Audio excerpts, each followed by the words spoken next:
সুখের বাড়ি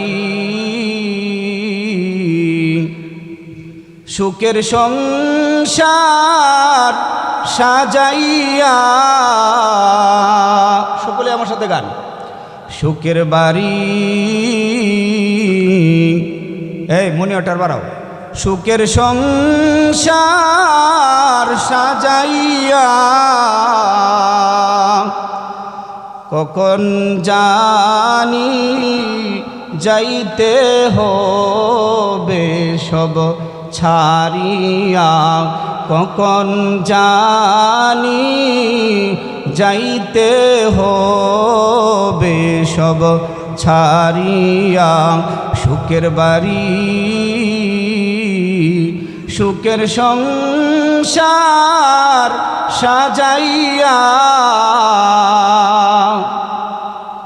সুখের বাড়ি সুখের সংসার সব সাজাইয়া কখন জানি যাইতে হবে সব ছাড়িয়া, কখন জানি যাইতে হবে সব ছাড়িয়া। প্রাণ পাখি যেদিন যাবে আমার উড়িয়া, বলেন ঠিক না বেঠে? নারা দেওয়া বলেন। প্রাণ পাখি যেদিন যাবে আমার উড়িয়া,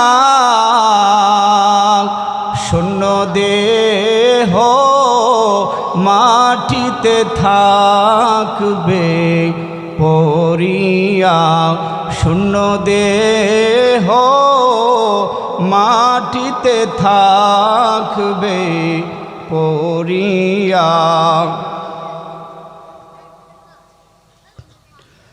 পাড়াপড়শি একে একে আসবে চলিয়া, পাড়াপড়শি একে একে আসবে চলিয়া, দেখবে সবাই মুখের কাপন উঠাইয়া, বলেন দেখবে সবাই মুখের কাপন উঠাইয়া। সুখের বাড়ি সুখের সংসার সাজাইয়া, সুখের বাড়ি সুখের সংসার সাজাইয়া কখন জানি যাইতে হবে সব ছাড়িয়া, কখন জানি যাইতে হবে সব ছাড়িয়া। বড়ই পাতার গরম পানির গোসল করাইয়া, বড়ই পাতার গরম পানির গোসল করাইয়া, চিরবিদায় দিবে সাদা কাপন পরাইয়া, চিরবিদায় দিবে সাদা কাপন পরাইয়া। সুখের বাড়ি সুখের সংসার সাজাইয়া, সুখের বাড়ি সুখের সংসার সব সাজাইয়া কখন জানি যাইতে হবে সব ছাড়িয়া, কখন জানি যাইতে হবে সব ছাড়িয়া। আলহামদুলিল্লাহ, পাঞ্জোরা হাসেন আলী বাড়ি বাইতুল্লাহ জামে মসজিদের উদ্যোগে প্রথম বার্ষিকী ওয়াজ ও দোয়া মাহফিলের আজকে প্রধান আলোচক হাফেজ হজরত মাওলানা মুফতি মোহাম্মদুল্লাহ আমিনী সাহেব, ইমাম ও খতিব, রূপসী পশ্চিমপাড়া জামে মসজিদ, নারায়ণগঞ্জ। আকর্ষণীয় বক্তা হজরত মাওলানা মুফতি জাকারিয়া হুসাইন বিন কবির, আমার অত্যন্ত শ্রদ্ধাভাজন বড় ভাই, অত্যন্ত চমৎকার আলোচনা করেন। আজকে যিনি প্রধান অতিথি জনাব মোহাম্মদ সোহেল রানা, বিশিষ্ট ব্যবসায়ী ও দানবীর, পিংলান। সভাপতিত্ব করবেন আমাদের অত্যন্ত পরিচিত মুখ, আমার অত্যন্ত কাছের মানুষ, বড় ভাই জনাব সিরাজ মিয়া, সভাপতি পাঞ্জোরা হাসেন আলী বাড়ি বাইতুল্লাহ জামে মসজিদ। উদ্বোধক জনাব হজরত মাওলানা মিজানুর রহমান সাহেব, মুহতামিম সৌতুল কোরআন ইসলামী মাদ্রাসা পাঞ্জোরা। এর ছাড়া আরও অনেকেই দানবীরের নাম আমি দেখতে পাচ্ছি, পোস্টারও দেখেছি। আল্লাহ তাবারাক ওয়া তাআলার কাছে লাখো কোটি শুকর যে আল্লাহ পাক রব্বুল আলামিন আমাদেরকে রজব মাসের একেবারে শেষের দিকে, আজকে হয়তোবা সম্ভবত 21 বা 22 তারিখ হবে রজবের, এই রজব মাসের মধ্যে আল্লাহ পাক রব্বুল আলামিন আমাদেরকে এই পাঞ্জোরা হাসান আলী বাড়ি বাইতুল্লাহ জামে মসজিদের পক্ষ থেকে একটা জান্নাতের বাগানের আলোচনার আয়োজন করেছেন। এতে আমরা খুশি না বেজার? আওয়াজ, খুশি না বেজার? আরো জোরে বলেন, খুশি না বেজার? যদি খুশি হয়ে থাকি, অন্তরের স্থল দেখে জবান খুলে দিয়ে রব্বে করিম আল্লাহ পাক রব্বুল আলামিনের শুকর আদায় করি, বলি আলহামদুলিল্লাহ। আরো জোরে বলি আলহামদুলিল্লাহ। হয় নাই? আরো জোরে বলি আলহামদুলিল্লাহ। সম্মানিত মুসল্লিয়ানে কারাম, আমি আল্লাহ তাবারাক ওয়া তাআলার উপর পরিপূর্ণ আস্থা নিয়ে কোরআনে কারিমের 114 খানা সূরার মধ্য থেকে 2 জায়গা থেকে 2টা আয়াতে কারিমা তেলাওয়াত করেছি আংশিক। প্রথম যে আয়াতে কারিমা তেলাওয়াত করেছি এটা হচ্ছে 33 নম্বর সূরা, সূরাতুল আহজাফের 33 নম্বর সূরা, 33 নম্বর আয়াত। এই আয়াতের মধ্যে আল্লাহ পাক রব্বুল আলামিন নারী জাতি সম্পর্কে আলোচনা করেছেন। আর আমি দ্বিতীয় যে আয়াতে কারিমা তেলাওয়াত করেছি 121 নম্বর সূরা, 107 নম্বর আয়াত, সূরা আম্বিয়া। আপনারা জানেন, যেহেতু আমাদের এলাকাটা রাসূল প্রেমিক, আমরা প্রত্যেকে এমন আছি যারা আমরা নামাজ পড়ি না, কিন্তু মুহাম্মদ রাসূলুল্লাহকে প্রাণের চাইতে বেশি ভালোবাসি। বলেন ঠিক না বেঠিক? এটা অনেক সমস্যা, এই যে আমার গাড়ে সমস্যা, কালকে আরো। আমরা অনেকে আছি যারা নামাজ পড়ি না, কিন্তু মুহাম্মদ রাসূলুল্লাহ সাল্লাল্লাহু আলাইহি ওয়াসাল্লামকে আমরা আমাদের জীবনের চাইতে বেশি মহব্বত করি। বলেন ঠিক না বেঠিক? আরো জোরে বলেন ঠিক না বেঠিক? আমরা অনেকেই এরকম আছি, নামাজ পড়ি না, কি হয়েছে, কিন্তু রাসূলের ভালোবাসা আমাদের অন্তরে অনেক বেশি। আছে না নাই?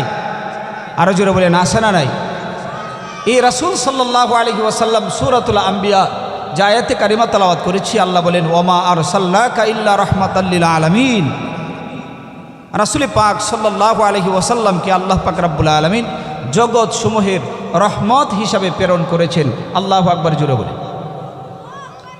মুহাম্মদুর রাসূলুল্লাহ সাল্লাল্লাহু আলাইহি ওয়াসাল্লাম উনি আসমানের জন্য রহমত, জমিনের জন্য রহমত, গাছপালার জন্য রহমত, নারী জাতির জন্য রহমত, এমনকি আসমানের ফেরেশতার জন্য রহমত, এমনকি তামকুল কায়নাতের মধ্যে যত মাখলুকাত আছেন সমস্ত মাখলুকাতের মধ্যে নবী মুহাম্মদুর রাসূলুল্লাহ হইল রহমত। বলেন সুবহানাল্লাহি ওয়া বিহামদিহি। এমনকি আল্লাহ পাক রব্বুল আলামিন হাদিসে কুরসির মধ্যে বলেন, আমার হাবিব মুহাম্মদুর রাসূলুল্লাহ শুধু আসমান, জমিন, লৌহ কলম, ফেরেশতা তাদের জন্য রহমত নয়, আমার হাবিব হইল আদমের জন্য রহমত, আদম থেকে শুরু কইরা 100 লক্ষ নবী এবং রাসূলের জন্য রহমত। বলেন সুবহানাল্লাহ। আল্লাহ বলেন, আমি আমার হাবিবকে যদি না বানাইতাম, আসমান, জমিন, লৌহ কলম আমি বানাইতাম না। সুবহানাল্লাহ বলেন। আল্লাহ রাসূলকে যদি আল্লাহ প্রেরণ না করতেন, না বানাইতেন, তখন আদমের নবুয়ত দিত না। সুবহানাল্লাহ বলে। তাইলে আদমকে নবী কেন? মোহাম্মদ হয়তো বা কোনো ব্যবসার সম্পর্ক নিয়ে আসছে, দরজা খুলো।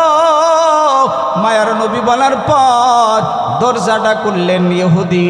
দরজা খোলার পর ইহুদি মুহাম্মদ রাসূলুল্লাহকে বলতেছে, মুহাম্মদ বলো, কি সুসংবাদ তুমি দেবা, তাড়াতাড়ি বলো। সে মনে মনে ভাবতেছে ব্যবসার কথা মুহাম্মদ বলবে। মুহাম্মদ রাসূলুল্লাহ বলে, বন্ধু, কিছুক্ষণ আগে আমার আল্লাহ আমাকে রিসালাতের মালাটা দান করেছেন, আমাকে নবী এবং রাসূল বানায়াছেন। ও বন্ধু আমার, অনেক দিন তোমার সাথে আমি ব্যবসা করেছিলাম বন্ধুরে। আমি মনে মনে ভাবলাম অনেক দিন তোমার সাথে ব্যবসা করছি, একে তোমার সাথে পথ চলতাম, একই খাবার খাইতাম বন্ধু। ও বন্ধু আমার অন্তরের মধ্যে দরদ। তুমি যদি আমাকে না মানো, কালিমাটা যদি তুমি না পড়ো, আর ইহুদি হইয়া যদি তুমি মারা যাও, তাইলে বন্ধু তুমি জান্নাত পাবা না। এই জন্য তোমার কাছে আসলাম, তুমি কালিমা পড়া আমার উপর ঈমান আননা মুসলমান হয়ে যাও। সুবহানাল্লাহ। ইহুদি বলতেছে, খায়ার কাম নাই। ও মুহাম্মদ, আমি ভাবছিলাম তুমি আমাকে দুনিয়ার জাগতিক ব্যবসার জন্য বলবা, কি বললা তুমি? ধমকি দিয়া দরজা লাগায় দিল। মনোযোগ সহকারে শুনো বুড়া বাবারা আমার, উলামায়ে কেরাম এখানে আছেন। উলামায়ে কেরাম হইল দুনিয়ার সূর্য সন্তান। আর পর্দার আড়ালের মা, তোমরাও শুনো, এই ইসলাম ধর্মটা বাবা এত সহজে তুমি পাও নাই। রাসূল আরবি, রহমতের নবী, মায়ার নবীর কুরবানির বিনিময়ে, সাহাবায়ে কেরামের জীবনের ত্যাগের বিনিময়ে তোমরা ইসলাম পেয়েছো। বলো ঠিক না বেঠিক? আরো জোরে বলো ঠিক না বেঠিক? মায়ার নবী এখন বলতেছে, বন্ধু, ইহুদি বলতেছে যে তুমি বলেছ আমাকে যে দুনিয়ার সুসংবাদ দিবা, কিন্তু কি দিলা তুমি? যাও মুহাম্মদ।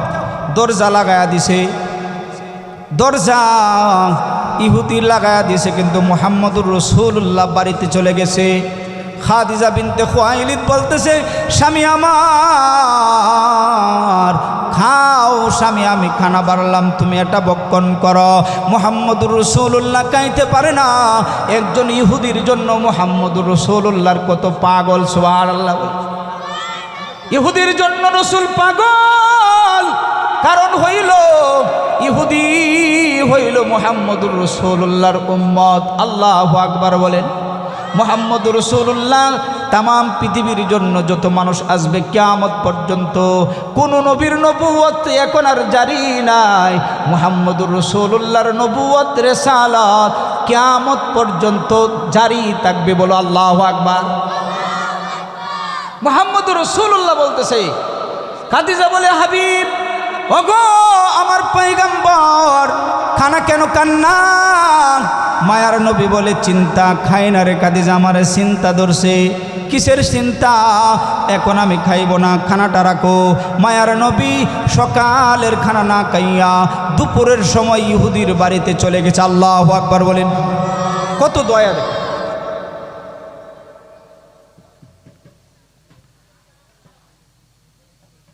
এত কম সময়, 8:40, 5 মিনিটে শেষ।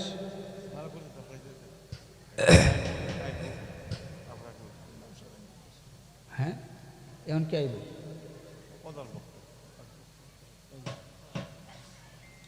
তাইলে আর ভিডিও করা কি দরকার আছে? 20 মিনিট তো হয়েছে না। কি হইলো? ভিডিও করলে কি লাভ? আমারে কইছে 45 মিনিট সময়, তখন আমার তো 10 মিনিট হয়েছে না। হয়েছে? ওই কয় মিনিট হয়েছে ভাই? গজাল বাদ দে। তাইলে এটা লইব। আমার যে 40 মিনিট দেন, আমি তো এর জন্য ভূমিকাও সাজাইছি না, ডাইরেক্ট ওজো ঢুকতেছি। এটাই তো, এই যে 5 মিনিটে কিতা শেষ করো বলেন, এটা কি হইল? 40 দিলে 40-এ দেওয়া লাগবো। আমার বলছে 45 মিনিট, আমার না দিলে কি হইব? 45 মিনিট ওয়াজ হইব না সিঁড়ি তো দিছে 5 মিনিটে, 10 মিনিট ওয়াজে এলো না, তে এবার কি বক্তা আরও থাকলে অবশ্যই আমার জন্য সুবিধা। যদি আমার 40 মিনিট না কইতো রায়ান ভাই, তাহলে তো আমি এই ক্যামেরা লইলাম না এখন। কারণ আমি কালকে আমার মাহফিল ইসাফরসুর আপনারা জানেন, পুরা দেশ দাফায় বেড়াইতেছে ইনশাআল্লাহ, আলহামদুলিল্লাহ বলে। এরপরের দিন আমার খতমে বুখারির মাহফিল গফুরগাঁও, খতমে বুখারির, এরা বুঝবে নি, গফুরগাঁও একেবারে রেল স্টেশনের সাথে, বুঝেন নাই। এরপরের দিন আবার মাহফিল হচ্ছে আবার কিশোরগঞ্জ, বুঝেন নাই। এরপরে আবার আপনারা এই যে এনে রাতোরা, মানে এই কইছেন 40 মিনিট, আমি ভূমিকা ছাড়াই দৌড়ে যাইতেছি। একটা ঘটনা বললেও তো বেড়ান, এটা বোঝানোর একটা কৌশল মৌসল লাগে, কি বলেন ঠিক না বেঠি? এখন তো ভিডিওটাই শেষ, কি হইল? তাহলে যে কথা বলতেছিলাম, খাদিজা বিনতে খুয়াইলিদ রাদিয়াল্লাহু তাআলা, যে কথা বলতেছি, ওমা আরসালনাকা ইল্লা রাহমাতাল লিল আলামিন। আল্লাহ হইল রাব্বুল আলামিন, আর রাহমাতুল লিল আলামিন হচ্ছে নিজে রাসূল বলেন সাল্লাল্লাহু আলাইহি ওয়াসাল্লাম। কিভাবে রহমত, এটাই তো বুঝাইতে চাচ্ছি আপনাদের কাছে। খুতুবাতে জুলফিকার আহমদ নকশবন্দের মধ্যে ঘটনা লেখা। এই ঘটনার পর যদি মায়ার নবীর চিন্তায় যদি চোখে না পানি আসে, তাইলে আর কেউ বুঝে যেত। হযরত খাদিজা বলে, নবী গো কেন খান না? মুহাম্মদুর রাসূলুল্লাহ বলে, খাদিজা আমি আমার বন্ধুর বাড়িতে যাব, আমি কোন খানা খাইতে পারবো না, পরে আইসা খাইব। আল্লাহু আকবার বলেন। দুপুরের সময় রাহমাতুল লিল আলামিন ইহুদির বাড়িতে আবার গেছে। যাওয়ার পরে আবার দরজা নক করতেছে, বলতেছে দরজা খুলো, বলতেছে মান দাক্কাল বাব। ইহুদি বলে, কে আসছো তুমি? আমি মুহাম্মদ। বলেন সাল্লাল্লাহু আলাইহি ওয়াসাল্লাম। কেন আসলা? কো বন্ধু সকালবেলা তোমাকে দিনের দাওয়াত দিলাম, তুমি গ্রহণ করো নাই, সকালের খাবার আমি মুহাম্মদ খাইতে পারি নাই, এই জন্য তোমার কাছে আসলাম, দরজা খোলো, গুরুত্বপূর্ণ কথা বলবো। মুহাম্মদুর রাসূলুল্লাহ সাল্লাল্লাহু আলাইহি ওয়াসাল্লাম ইহুদির বাড়িতে ঢুকলেন। ঢুকার পরে আবার কালিমার দাওয়াত দিলেন। ইহুদি আবার দরজা নক করলেন আর বললেন, মুহাম্মদ চলে যাও। আল্লাহর নবী, মায়ার নবী রাহমাতুল লিল আলামিন আবার বাড়িতে চলে গেছে। রাত্রিবেলা খাদিজাতুল কুবরা যখন খাবারটা দিল, মায়ার নবী খাইতে পারে না, চোখ যারা পানি পড়তেছে উম্মতের চিন্তায়, একজন ইহুদির চিন্তায় মায়ার নবী কান্না, কত কান্না রাসূল আরবি করলেন। খাদিজা বিনতে খুয়াইলিদ বলে, স্বামী আমার, কেন তুমি কান্না করো? কান্নার কারণ কি গো? আমাকে স্বামী বলো। খাদিজা বিনতে খুয়াইলিদের উত্তরে নবী মুহাম্মদুর রাসূলুল্লাহ বলে, ও খাদিজা, আমার কান্নার কারণ তুমি বুঝবা না। ও খাদিজা, এখন আমি খাইতে পারবো না, আমার সময় নাই, আমি আমার বন্ধুর বাড়িতে যাব। আবার বন্ধুর কাছে চলে গেলেন, আবার দরজার মধ্যে নক করলেন। দরজার মধ্যে নক করার পর দরজা আবার ইহুদি সাড়া দিলেন, বলতেছে মান দাক্কাল বাব। কে আসছো? আমি আব্দুল্লাহর পুত্র মুহাম্মদ আসলাম তোমার দরবারে, দরজা খুলো। কেন খুলবো? সকালবেলা আসলা, দুপুরের বেলা আসলা, এখন রাত্রির বেলা আসলা। রাত্রির বেলা আসার পরে মুহাম্মদুর রাসূলুল্লাহ বলতেছে, বন্ধু দরজা খুলো, দরজা খুলো, তোমার সাথে আমার একটু গুরুত্বপূর্ণ কথা আছে। দরজাটা ইহুদি খুলে দিল। মায়ের নবী মুহাম্মদুর রাসূলুল্লাহ সাল্লাল্লাহু আলাইহি ওয়াসাল্লাম উম্মতের জন্য কত মায়া, উম্মতের জন্য কত মায়া। মায়ার নবী বলতেছেন, দরজাটা একটু খোলো। দরজাটা খোলার পরে মায়ার নবী আবার তাকে কালিমার দাওয়াত দিলেন। ইহুদি রাগান্বিত হয়ে গেলেন, ও মুহাম্মদ, সকালবেলা আসলা, তোমার কালিমার দাওয়াত আমি গ্রহণ করি নাই, দুপুরের বেলা আসলা, তোমাকে আমি ফিরাইয়া দিলাম, রাত্রির বেলা তুমি আসলা, তোমাকে আমি ফিরাইয়া দিলাম। শুধু ফিরাইয়া দেয় নাই, যে নবীর শরীরের মধ্যে মশা এবং মাছি বসা হারাম, ওই নবীর চেহারার মধ্যে ইহুদি একটা তাপ্পর লাগাইলো। বলেন নাউজুবিল্লাহ। তাপ্পর দিয়ে দিছে। আবার দরজাটা ঘাড় ধাক্কা দিয়া বাইর করে দরজাটা নক করে দিছে। মায়ার নবী ইহুদি দরজা লাগাইয়া ঘুমিয়ে পড়ল। একজন ইহুদি মানুষের জন্য পয়গম্বর আরবির অন্তরের মধ্যে কত মায়া কুতুবাতে জুলফিকার আহমদ নকশবন্দি রহমাতুল্লাহ আলাই তার কুতুবাতের মধ্যে ঘটনাটা উল্লেখ করেন। সকাল হয়ে গেল, আরবের মানুষেরা দেখতেছে মুহাম্মদ ইহুদির বাড়ির দরজার মধ্যে বৈশা কান্দে, আল্লাহু আকবার বলে কান্দে। আবু জাহেল, উতবা, সাইবা আয়েশা বলে আবু লাহাব, আবু জাহেল বলতেছে বাতিজা কেন কান্দো? ইহুদি কি তোমাকে মারছে নাকি? না না না, এই জন্য কান্দি না। মানুষের আওয়াজ শুনিয়া ইহুদি দরজা খুললা দেখে মুহাম্মদ কান্দে। আবু জাহেল, আবু লাহাব বলতেছে ও ইহুদি, মুহাম্মদ তোমার দরজার মধ্যে বৈশা কেন কান্দে? এটার বিবরণ দাও, তুমি মারছো নাকি? ইহুদি বলতেছে আমি বিবরণ দাই। পূর্বের ঘটনা বর্ণনা করলেন। ও মক্কার লিডাররা শোনো, এই মুহাম্মদ সকালবেলা আয়েশা আমাকে কালেমার দাওয়াত দিল, আমি গ্রহণ করি নাই। দুপুরের বেলা আয়েশা দিল, আমি গ্রহণ করি নাই। রাত্রির বেলা আয়েশা কালেমার দাওয়াত দিল, আমি গ্রহণ করি নাই। না করার কারণে আমি গালের মধ্যে একটা তাপ্পর লাগাইলাম। মুহাম্মদ হয়তো বা তাপ্পরের যন্ত্রণায় কাঁদতেছে। মায়ার নবী চোখের পানি ফালায়া বলে ইহুদি ভাই, তাপ্পরের কারণে আমি মুহাম্মদ কান্দিন। আল্লাহু আকবার বলো। তাপ্পরের কারণে আমি মুহাম্মদ কাঁদি না। কেন কান্দো? কান্দি তোমার মায়া, কান্দি তোমার মায়ায়, তোমার মায়ায় কান্দি। কারণ অনেক বছর তোমার সাথে আমি ব্যবসা করেছি, এখন তোমার সাথে আমি জান্নাতে থাকতে চাই। ইহুদি অবস্থায় যদি মারা যাও, আমার উপর যদি ঈমান না আনো, কালিমা যদি না পড়ো, তাইলে বন্ধু তুমি জান্নাত পাইবা না। এই কথা বলার পরে ইহুদি কাঁদতেছে আর বলতেছে মুহাম্মদ তোমার অন্তরের মধ্যে যদি এত মায়া থাকে, তাইলে নাও নাও মুহাম্মদ, আমার হাতটা বাড়ায়া দিলাম, তোমার হাতটা বাড়ায়া দাও, আমাকে কালিমা পড়াইয়া মুসলমান বানাও। ভাইয়া এসে বসে, সময় মনে হয় নাই। আল্লাহ পাক রব্বুল আলামিন আমাদের কি হায়াত বাকি তো মুলাকাত বাকি। আল্লাহ আমাদেরকে এই যে কয়েকটা কথা বললাম, এটার উপর আমল করার জন্য তৌফিক দান করুক। আসসালামু আলাইকুম ওয়া রাহমাতুল্লাহি ওয়া বারাকাতুহু।